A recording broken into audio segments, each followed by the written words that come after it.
Mari kita akan lihat dari 1 Samuel pasal yang ke-27. Saudara, bagaimana kita menjalani hidup kita? Seringkali, ya, semuanya didasari oleh apa yang menjadi pengertian di dalam hidup kita. Tentang kesehatan, tentang bagaimana kita mengelola waktu. Makin baik pengertian kita miliki, makin baik cara kita menjalani hidup kita. Bagaimana kita mengelola tubuh kita, kesehatan kita. Bahkan keuangan kita, kesempatan, peluang. Banyak hal yang lainnya. Satu kali Yesus bersama dengan murid-muridnya dalam sebuah pelayanan yang tidak terduga.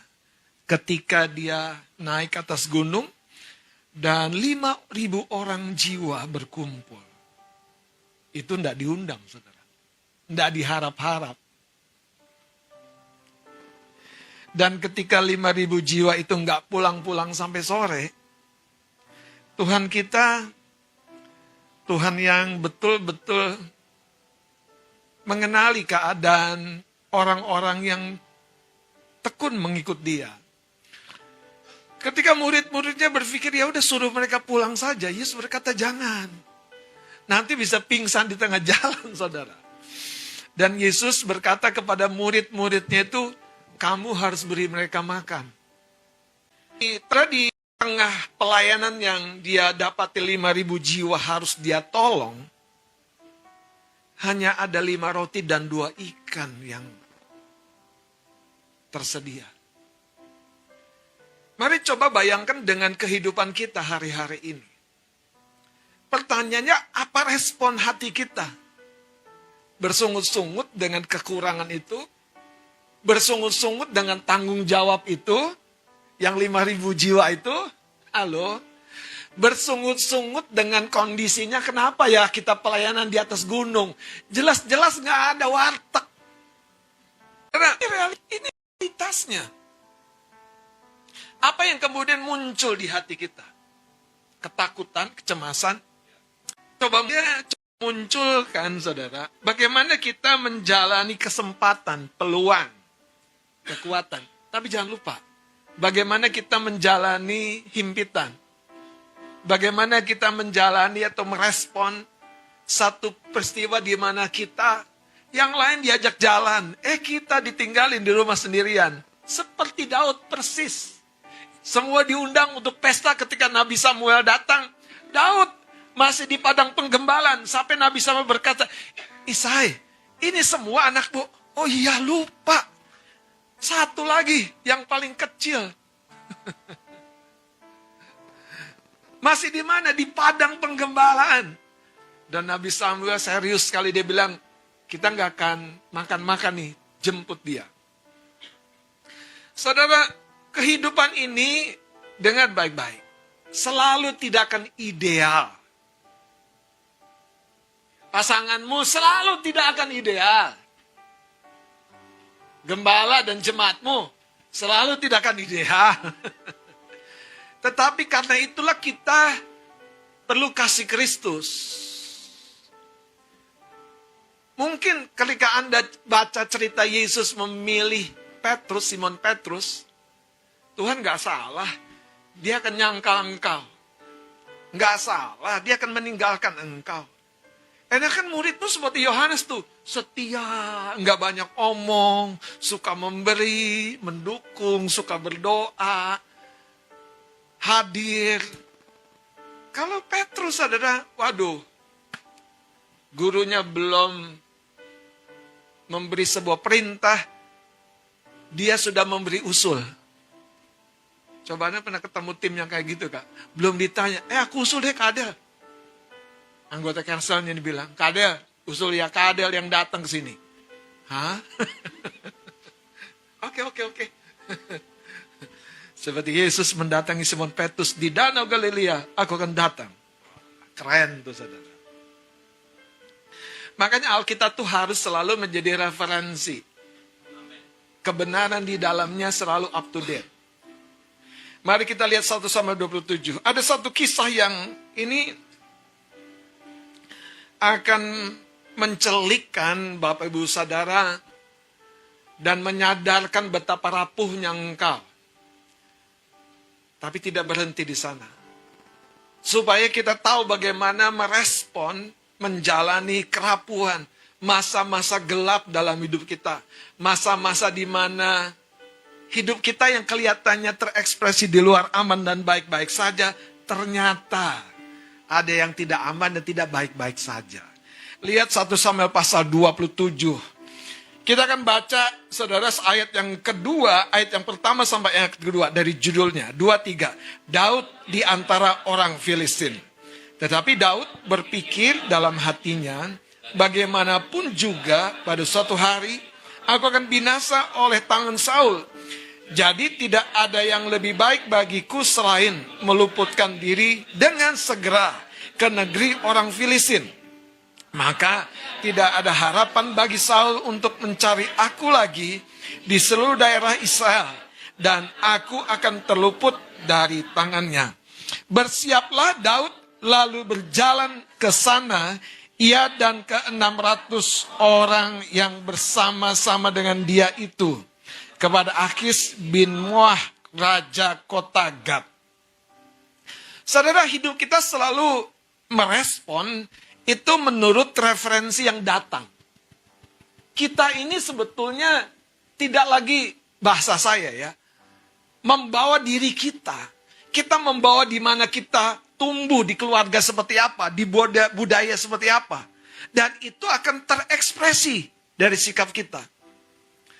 Mau Anda besar di Jakarta, tapi kalau lahir di Sibolga,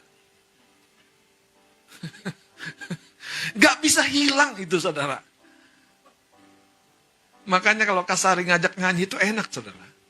Tadi tuh Pak. Bahasa Batak, bahasa Jawa, itu gak bisa hilang dari siapa kita. Karena kita menyerap di mana kita tinggal. Dan dengar baik, saudara. Kalau kita tidak sadari, apa yang kita serap itu nanti akan membentuk kita. Coba Anda lihat, bagaimana Daud dalam depresinya memilih untuk ke Filistin, ke musuhnya Israel. Dan ada satu kata yang menarik di ayat pertama ini, coba lihat. Tetapi, coba perhatikan ayat ini. Tetapi Daud apa? Anda bisa tengking-tengking pinjol, tapi dia bisa datang lagi. Benar, saudara. Iya. Anda bisa tengking-tengking manusia lama Anda.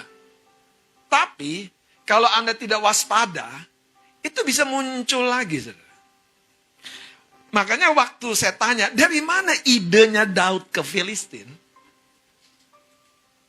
Pasti ada sesuatu pernah terjadi. Mari kita lihat, saudara, yang menarik tuh di 1 Samuel pasal 21.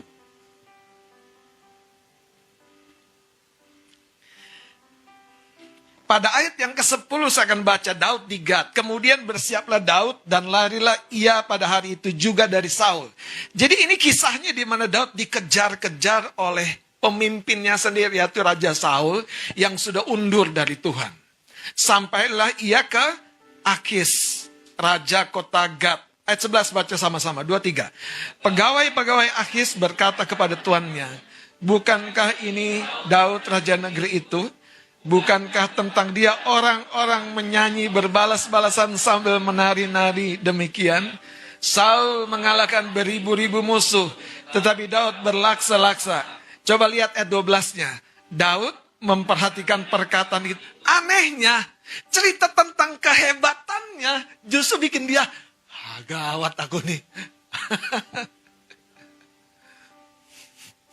Jadi reaksi-reaksi kita tuh coba selami, Bapak Saudara. Menurut saya aneh. Harusnya waktu didengar, Daud ini pahlawan. Oh ya, aku pahlawan. Dia bangkit dong keberanian. Tapi dalam cerita ini justru dia menjadi takut. Pertanyaannya nanti, saudara.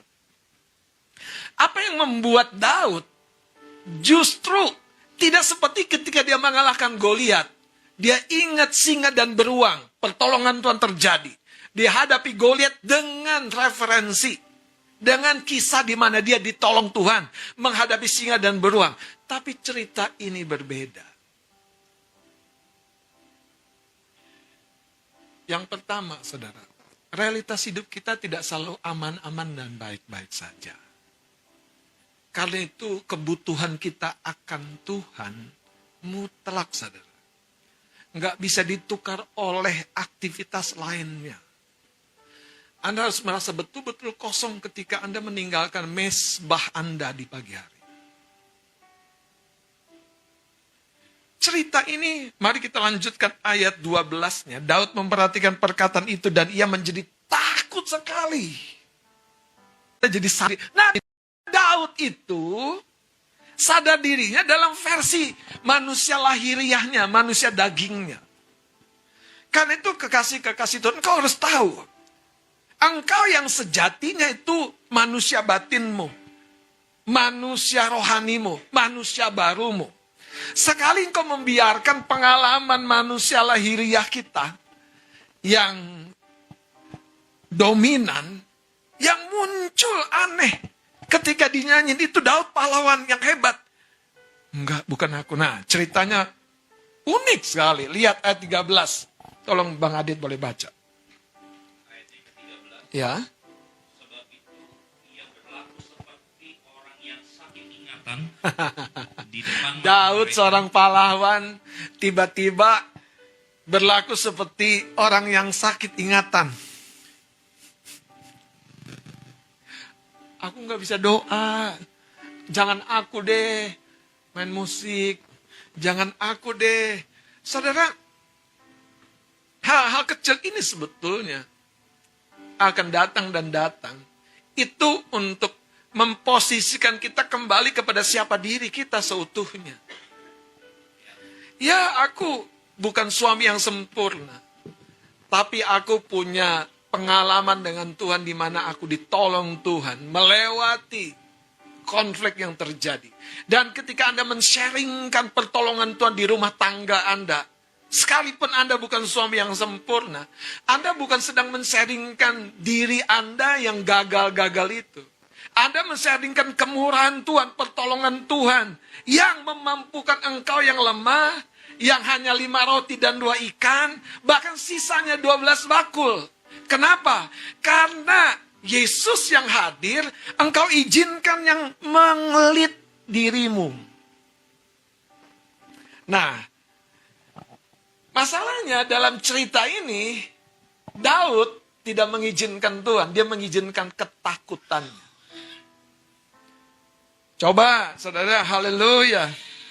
Ayat 12, sabar Joyce. Lihat ayat 12. Daud memperhatikan perkataan itu dan Dia menjadi takut sekali. takutnya takut sekali. Bapak saudara, kalau orang udah takut sekali, itu bisa aneh-aneh. Pernah lihat nggak? Bisa bohong yang nggak pernah bohong loh. Saudara, dengerin baik-baik. Hidup kita tuh tidak baik-baik saja. Karena itu, kita nggak boleh bersandar dengan pikiran, pengalaman rohani yang hebat sekalipun. Nggak boleh bersandar. Nggak boleh, saudara. Bersandar itu artinya mengandalkan. Pokoknya Tuhan itulah, dia pasti tolong. Siapa bilang pasti tolong? Udah baca Alkitabnya, Tuhan biarkan umat Tuhan di serangan bagian utara, pada khotbah Ibu Gembala, dibiarkan gagal, dan dibiarkan menangis. Dan waktu menangis, Tuhan buang buka. Karena umatnya nih, anak-anaknya nih, nggak mau dengar-dengaran. Mungkin dalam hati saya, Tuhan udah habis pikirin gimana ngajar anak gue ini ya. Sekali-kali gue biarkan dah. Dihajar, saudara. Musuh. Dan itu faktanya. Makanya kalau ada kitab Ibrani berkata, dia Bapa. Karena itu, hajaran-hajaran yang terjadi dalam hidup kita, dalam konteks dia Bapa. Dia mengizinkan hajaran itu untuk mendidik kita. Ayat 13 dikatakan begini. Sebab itu ia berlaku seperti orang yang sakit ingatan di depan mata mereka dan berbuat terus pura-pura gila di dekat mereka. Lanjut. Ia menggores-gores pintu gerbang dan membiarkan ludahnya meleleh ke janggutnya. Daud sang pahlawan tiba-tiba merespon dengan cara yang unik. Kembali ke 1 Samuel pasal 27. Nah, pengalaman dia berjumpa dengan Akis itu, saudara. Entah bagaimana muncul lagi. Muncul lagi. Bapak ibu saudara, engkau sadar musuh-musuh yang pernah datang menyerangmu tuh saudara, itu akan menjadi lawan tanding yang akan kau hadapi terus sampai di titik tertentu. Masalahnya, Daud dalam cerita ini, dia lari dari pertandingan. Dan waktu dia lari dari pertandingan imannya, wah jatuh hancur kacau saudara. Kalau Anda lihat 1 Samuel 27, itu nanti akan lanjut pasal 28 dan pasal 29. Dan di pasal 30, itu ada kota Ziklag, tempat keluarga Daud. Yang dibakar oleh musuh, oleh Amalek, dihancurkan. Itu terjadi akibat satu langkah yang dimulai dari ketakutan. Ketakutan. Jangan biarkan ketakutan itu dominan. Sampai keputusanmu ketakut. Engkau merancang banyak hal karena ketakutan. Beri waktu. Saya lanjutkan 1 Samuel 27, lihat. Tetapi Daud berpikir dalam hatinya, bagaimanapun juga pada suatu hari, aku akan binasa oleh tangan Saul. Jadi tidak ada yang lebih baik bagiku selain meluputkan diri dengan segera ke negeri orang Filistin. Maka tidak ada harapan bagi Saul untuk mencari aku lagi di seluruh daerah Israel dan aku terluput dari tangannya. Jelas. Itu yang saya coba sampaikan. Daud pernah meninggalkan Filistin. Bahkan Filipina ada musuhnya. Tiba-tiba Filistin menjadi tempat persembunyiannya. Kekasih-kekasih Tuhan. Bagaimana kita menjalani hidup kita? Kekurangan, kekuatan. Pada waktu diberkati limpah. Pada waktu nggak ada berkat. Bagaimana? Apakah kita biarkan ketakutan yang menggeser iman kita dari Tuhan? Apakah kita membiarkan ketakutan yang menggeser kita ke jalan-jalan dunia? Apakah kita biarkan ketakutan yang membuat kita mengenakan topeng yang lain? Apakah ketakutan yang membuat kita bahkan tidak lagi jadi terang di tengah-tengah komunitas kita? Dan dalam cerita ini, inilah yang terjadi dengan Daud. Kekasih-kekasih Tuhan, kalau boleh saya kasih judul pada pagi hari ini, lelah mencari Tuhan.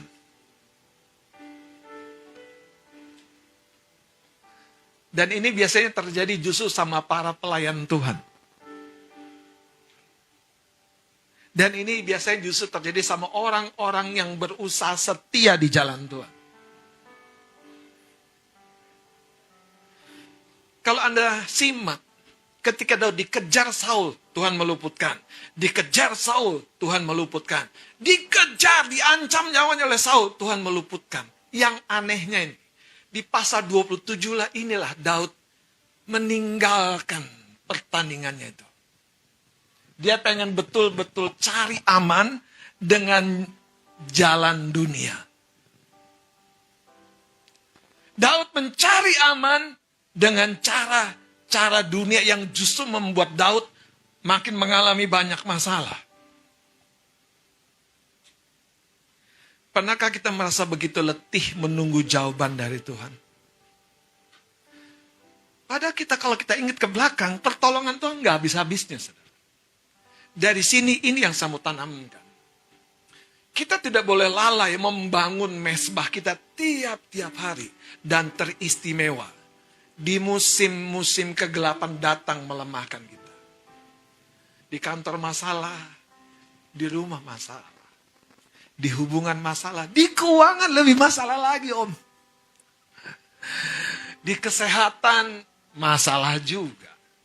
Nah waktu itulah justru kita ingat cerita nih.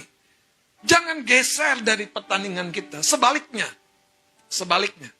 Izinkan Tuhan menguatkan kita, mengencourage kita.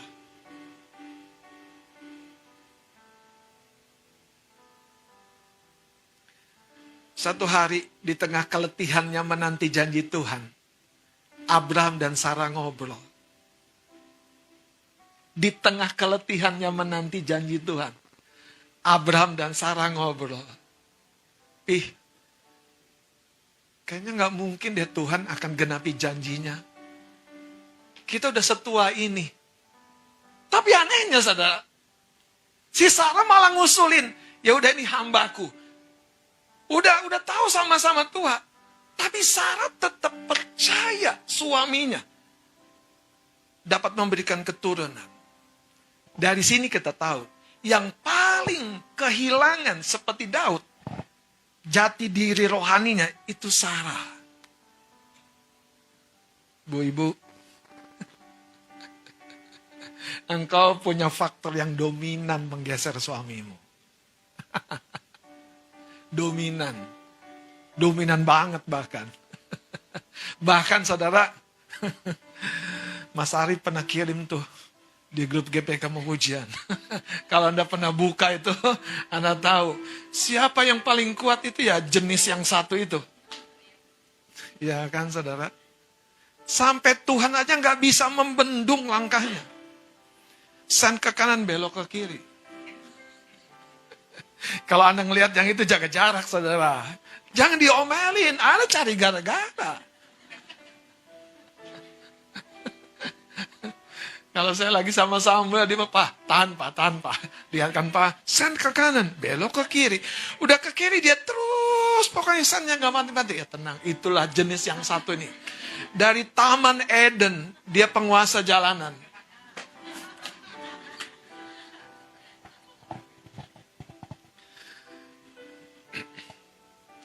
Jadi, kalau di rumah tangga, front terbuka, sudah di atas ring kita, bapak-bapak, ingat ya, Anda harus siap. Jangan dilawan.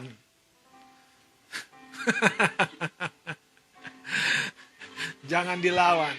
Kalau dilawan, kita yang rugi. Kita yang babak belur.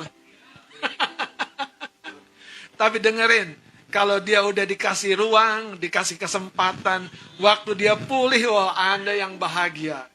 Anda yang jadi raja beneran.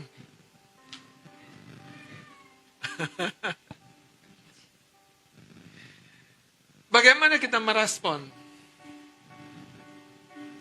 Pasal 27 ini terjadi dan dicatat ketika Daud begitu lelah mengikut Tuhan dalam pertandingan yang sepertinya tidak selesai-selesai.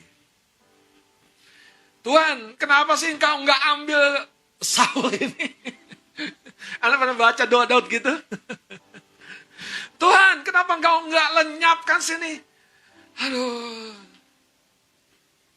Ternyata ya, Saul itu dipakai Tuhan untuk mempertebal kedalaman akar penyerahan diri Daud kepada Tuhan.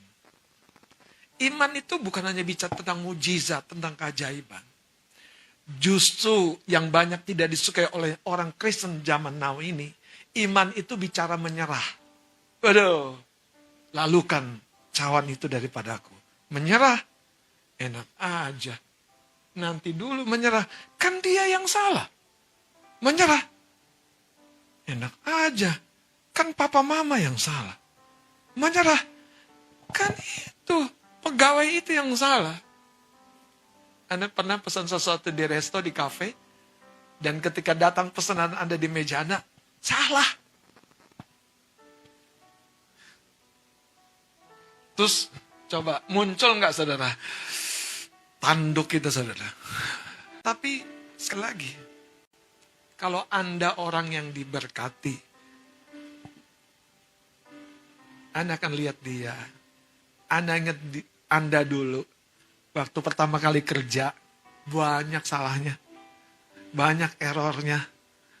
Bos Anda maklumin kan? Iya. Coba waktu lihat, Anda harus bilang ini, oh ini karyawan baru, tenang. Coba kembali kepada ayat pertama ini. Jiwa kita saudara, kita harus maintain dengan baik. Tetapi Daud berpikir dalam hatinya. Apa yang muncul di hati kita ketika kita takut? Ketika tagihan datang. Ketika masalah satu datang, belum selesai datang lagi. Ketika konflik datang, belum selesai pulih, datang lagi. Lihat, Daud berkata dalam hatinya, berpikir dalam hatinya, bagaimanapun juga pada suatu hari, aku akan binasa oleh tangan Saul. Apakah ini kebenaran? Tidak. Tuhan gak pernah main-main dengan perkataannya. Tuhan mengurapi Daud untuk menjadi raja pengganti Saul. Kalau engkau tidak membiarkan referensi-referensi yang salah, yang pernah masuk, itu bicara, engkau terluput dari masalah. Tapi kalau engkau biarkan referensi-referensi itu membuat engkau menunda yang baik, memilih yang salah, mengupayakan yang sebetulnya bukan Tuhan kendaki. Ingat cerita nih, Daud masuk lebih dalam lagi kepada berbagai masalah. Tapi kesetiaan Tuhan gak sebanding. Tuhan bisa pulihkan. Tapi masalahnya selalu ada harga dan konsekuensi yang tidak bisa ditolak. Sekarang kita melihat kitab Mazmur, saudara. Pasal yang ke-34. Ayat pertama saya baca, dalam perlindungan Tuhan dari Daud pada waktu ia berpura-pura tidak waras pikirannya di depan Abimelek sehingga ia diusir lalu pergi. Aku hendak memuji Tuhan pada segala waktu, puji-pujian kepadanya tetap di dalam mulutku. Karena Tuhan jiwaku apa? Jiwaku bermegah. Jiwa kita ini harus kita maintain, saudara. Kita boleh bermegah tapi karena Tuhan, bukan karena harta. Saudara, kalau Anda baca cerita ini, biarlah orang-orang yang rendah hati mendengarnya dan bersuka cita. Muliakanlah Tuhan dengan bersama-sama dengan aku. Marilah kita bersama-sama memasyurkan namanya. Dan ayat 4-nya, Daud memberikan sebuah kesimpulan. Di tengah-tengah pengalaman dia berpura-pura jadi orang yang terganggu ingatannya. Dia berkata, aku telah mencari Tuhan. Di pasal 27 tadi, tidak seperti ini. Justru Daud tidak lagi mencari Tuhan, mengambil kesimpulan sendiri, dan meninggalkan pertandingan imannya. Prajurit-prajurit Tuhan kita harus tahu. Kalau Alkitab berkata, kenakanlah perisai iman. Perisai itu tidak dua sisi, saudara. Perisai itu satu sisi ketika dia dipegang dengan baik, dapat berfungsi. Tapi satu sisinya, tempat tangan sang prajurit menggenggam. Bayangkanlah kalau ketika sang prajurit, dia pegang perisainya. Tapi dia berbalik, membelakangi musuh. Perisai itu sama sekali nggak berguna. Itu sebabnya sekali kita seperti Daud, meninggalkan pertandingan iman kita. Perisai kita tuh, sekalipun kita pegang, kita punya pengalaman ditolong Tuhan, tidak berfungsi. Menurut Anda, apa yang Daud lakukan ketika menghadapi Goliat? Daud sadar, ini tentara besar ini diperlengkapi dengan baju jirah, ketopong, perisai. Tetapi setiap ruang yang terbuka menjadi sasaran tembak yang empuk. Makanya waktu Daud melontarkan batu itu, yang terkena bukan perisainya, helmnya, bukan perisainya, bukan baju jirahnya. Tuhan membuat batu itu mengena daerah yang terbuka. Apa daerah, apa area yang terbuka dalam hidupmu? Hubungan, keuangan. Apa yang terbuka? Dengarkan saya dengan baik. Itu akan menjadi sasaran setan terus-menerus, kesehatan. Makanya Anda harus pegang perisai Anda, bukan berbalik meninggalkan musuh, meninggalkan pertandingan, pertempuran. Anda harus hadapi bersama dengan Tuhan. Bukan seperti Daud di pasal 27 tadi. Lari ke Filistin, dan dia akan menemukan lebih banyak lagi masalah. Sampai Daud berbalik kepada Tuhan.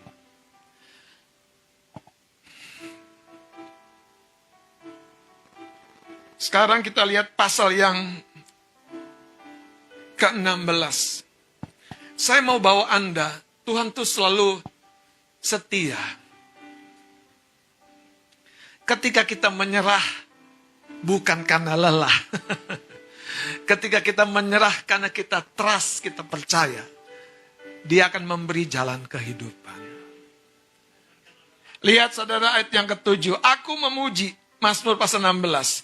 Aku memuji Tuhan yang telah memberi apa? Nasihat kepadaku. Ya, pada waktu malam, hati nuraniku mengajari aku. Pada waktu malam, Daud mendapati di dalam ada yang mengajari, ada yang memberi nasihat. Nah, bandingkan dengan pasal 27 tadi. Daud cemas, Daud takut. Bandingkan dengan pasal 21 tadi. Daud sangat takut.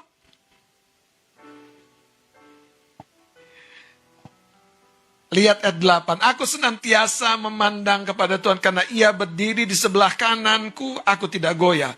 Sebab itu hatiku bersuka cita dan jiwaku apa?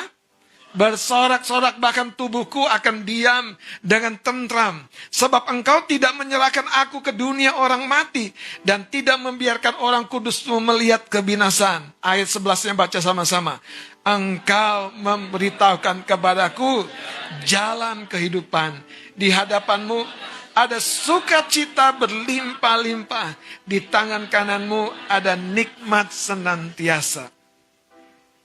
Satu hari seorang hamba Tuhan cerita di dalam sebuah kebaktian. Sementara dia berdoa, Tuhan memberikan sebuah pesan yang menakutkan buat dia. Ketika di altar calling, Tuhan bilang gini, di tengah-tengah jemaat ini ada seorang perampok. Dia buka mata dong, gimana Tuhan menyampaikan pesanmu ini? Dia lihat. Ini semua bajunya rapi, keren, bagus. Dia nanya lagi, Tuhan, tolong jelaskan, gimana aku menyampaikan? Kenapa? Karena Tuhan bilang gini, sampaikan. Kalau tidak, ini akan menjadi hari terakhir dari perjalanan hidupnya. Waktu Anda mendengar kata perampok, yang muncul apa? Orang berewokan kan? Pakai jaket. Jaket kulit, ya kan? Tangannya kekar. Kira-kira begitu ya? Terus dia nanya dong sama Tuhan, yang mana Tuhan? Dan Tuhan tunjukkan, ternyata ada seorang pemuda yang pakaiannya rapi, necis. Sang hamba Tuhan bingung lagi, Tuhan gimana aku menjelaskannya? Kasih tahu bahwa kalau dia tidak berbalik kepada aku, tidak ada kesempatan bagi dia. Tapi Tuhan tolong, gimana aku menyampaikannya? Ya udah, dia deketin dong. Dia bisikin, kamu harus bertobat. Tuhan bilang gini-gini. Tapi sang pemuda merasa enggak, aku bukan perampok. Akhirnya Tuhan jelaskan dengan detail, begini hambaku. Pada kali pertama dia datang di Thailand, dia bisnis, dia menghasilkan kira-kira sekian puluh keuntungan. Dan dia setia mengembalikan miliknya Tuhan. Bulan kedua bisnisnya berhasil. Dia setia mengembalikan miliknya Tuhan. Bulan ketiga bisnisnya makin berhasil lagi. Nah, waktu di titik tertentu dia masa kegedean. Ya Tuhan, masa aku kembalikan segini kepadamu? Bukankah engkau tidak berkekurangan Tuhan? Benar dong. Tuhan dia senyum-senyum aja. Nah, cerita ini real sekali, saudara. Sampai di titik tertentu, pemuda ini berkata, Tuhan gak kekurangan kok. Ya udah, gak pernah dia mengembalikan apa yang harusnya dikembalikan, bukan pemberian. Sampai pada satu titik, bisnisnya justru aneh. Makin diberkati, makin diberkati. Makanya saudara, siapa bilang, ada orang bertobat karena aniaya. Ada orang bertobat karena berkat. Jangan-jangan Tuhan memberikan kesempatan Dan sang pemuda ini merasa, enggak ada masalah dalam hidupku. Dan ketika sang hamba Tuhan ini menceritakan persis seperti yang Tuhan ajari di dalam hikmatnya itu, disampaikan saudara, sang pemuda itu dengan malu, hamba Tuhan, persis seperti yang kau sampaikan, seperti itu aku. Tapi dia masih gengsi saudara. Lipat tangan. Dan gak mau datang ke depan menerima doa altar calling. Cuman sang pendeta selesai khotbah kan masuk ke pastori. Sang pemuda ini dengan malu-malu datang. Hamba Tuhan, semua hal yang paling rinci yang kau sampaikan, itu aku demikian. Dia berkata, doakan aku mau berbalik dari jalan-jalanku sendiri. Saudara, cerita ini kayaknya nggak mungkin Tuhan begitu. Waktu sang hamba Tuhan ini mendengar kata perampok, ternyata itulah yang tertulis di Maliaki. Kita menjadi perampok miliknya Tuhan. Saudara, aneh loh menurut saya. Orang yang makin diberkati, tadi tuh, ruang terbukanya tuh makin terekspos. Nih ceritanya begini Bapak Ibu Saudara. Kalau Anda makin diberkati, fokus Anda bukan tetap kepada Tuhan, yang dulu-dulu tuh udah dikubur, itu bisa bangkit lagi saudara. Dan itu yang terjadi dengan sang pemuda. Ada sebuah cerita lagi. Ini cerita dari dunia hewan, saudara. Gajah yang hebat itu berkata, mana mungkin ada yang mengalahkan aku di tengah hutan itu. Sampai satu ketika, sekelompok singa, mereka rapat. Gajah ini sombong sekali. Oke, kita cari cara menaklukkan dia. Ada satu ekor singa diutus untuk mengikutin dia aja dari belakang. Persis di belakangnya. Si gajah dengan sombong. Mana mungkin kamu berani sama aku? Mana mungkin? Persis kayak Simon Petrus ini. Mana mungkin aku lari daripadamu? Satu, ngikutin saudara si gajah. Tapi sang gajah besar ini tidak tahu bahwa teman-temannya sudah menunggu aba-aba. Singkat cerita, saudara, yang sang gajah besar ini biasanya kan dengan kelompoknya tuh. Kali itu dia nggak sadar yang membuat dia aman sebetulnya waktu dia ada di kelompoknya. Nah dia berpisah dong dengan kumpulan gajah. Wah, si singa yang ngikutin itu kasih kode-kode saudara sama teman-temannya. Now is the time. Makanya kesombongan tuh akan gampang kelihatan kalau di tengah-tengah orang. Tapi kalau sendirian, nunjuk-nunjuk orang lain pula, persis seperti Simon Petrus. Nggak ada yang berani nentang Simon lagi nunjuk-nunjuk di temannya. Gajah itu nggak tahu, itulah kesempatan. Si singa yang cuma ngeledek-ledek di belakang, sebetulnya itu apa? Utusan. Dia kasih kode sama temannya. Yang satu nomprok dari belakang. Yang satu nomprok dari depan. Yang satu nomprok telinganya. Yang satu nomprok pundaknya, kakinya. Singkat cerita, gajah yang besar. Yang biasanya kalau melawan satu ekor singa, nggak ada yang berani singa. Tapi kali itu, singa itu licik sekali. Saudara, Daud hebat. Tapi di pasal 27 itu nggak ada lagi nyanyian rohani dicatat. Nggak ada. Di pasal 27 itu, Daud seperti hilang. Nggak ada mazmur lagi. Nggak ada nyanyian kenabian. Nggak ada perkataan Roh Kudus. Daud seperti tenggelam karena sebuah keputusan dari ketakutan. Bagaimana kita mengelola keuangan kita dari ketakutan, mengelola kesehatan kita dari ketakutan, mengelola hubungan kita dari ketakutan.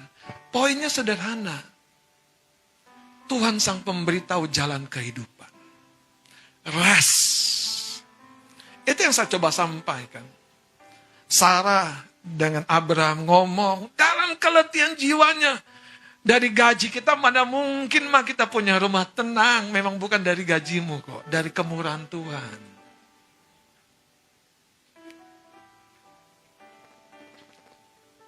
Kadang kita tuh suka begitu, saudara. Lari. Ketakutan jadi dominan. Yang kedua tadi apa? Kesombongan. Sang gajah ini lupa diri. Bahwa dia aman waktu dia justru dikelilingi komunitasnya. Ketika Bapak Ibu Saudara tinggal di dalam kelompok pasutri, ketika Bapak Ibu Saudara tinggal dalam kelompok youth, ketika Bapak Ibu Saudara memberi diri kepada pemimpin, justru Tuhan bekerja. Tapi waktu Daud menarik diri di pasal 27 itu, saya tunjukkan saudara. 1 Samuel pasal 27 dan kita akan akhiri. Di pasal yang ke-30, ada satu peristiwa yang menyedihkan. Ketika Daud tidak bisa menjaga keluarganya, karena sebuah keputusan. Kita lihat saudara, ketika Daud dan orang-orangnya sampai ke Ziklag, pada hari yang ketiga orang Amalek, 1-30, telah menyerbu tanah Negeb dan Ziklag. Ziklag telah dikalahkan oleh mereka dan dibakar habis. Perempuan-perempuan dan semua orang yang ada di sana tua dan muda telah ditawan mereka dengan tidak membunuh seorang pun. Mereka menggiring sekalinya kemudian meneruskan. Ketika Daud dan orang-orangnya sampai ke kota itu, tampaklah kota itu dan istri mereka serta anak-anak mereka yang laki-laki dan perempuan telah, sekalipun Daud gak tahu masih hidup atau enggak. Ayat 4, lalu menangislah Daud dan rakyat yang bersama-sama dengan dia itu dengan nyaring. Baca sama-sama. Sampai. Saudara, peristiwa ini gak perlu kita alami. Gak perlu. Saudara. Tapi itu dimulai ketika yang mendorong Daud itu ketakutan. Yang mendorong saudara Simon Petrus itu kesombongan. Mari kita kembali ke Mazmur pasal yang ke-16. Ayat yang ke-10 berkata begini, sebab engkau tidak menyerahkan aku ke dunia orang mati. Ini keyakinan total. Dan tidak membiarkan orang kudusmu melihat kebinasan. Ya dan amin. Kalau Anda baca kalimat ayat 11-nya ini menarik. Maka ada kata sambung sebetulnya. Engkau memberitahukan kepadaku jalan kehidupan. Di hadapanmu ada sukacita berlimpah-limpah. Di tangan kananmu. Bicara tangan kanan itu bicara pertolongan Tuhan. Bicara pembelaan Tuhan. Bicara tangan kanan Tuhan itu bicara kuasa Tuhan dinyatakan saudara. Di kelemahan kita. Dan itu dimulai. Ketika Tuhan memberi nasihat yaitu jalan kehidupan. Mari kita bangkit berdiri.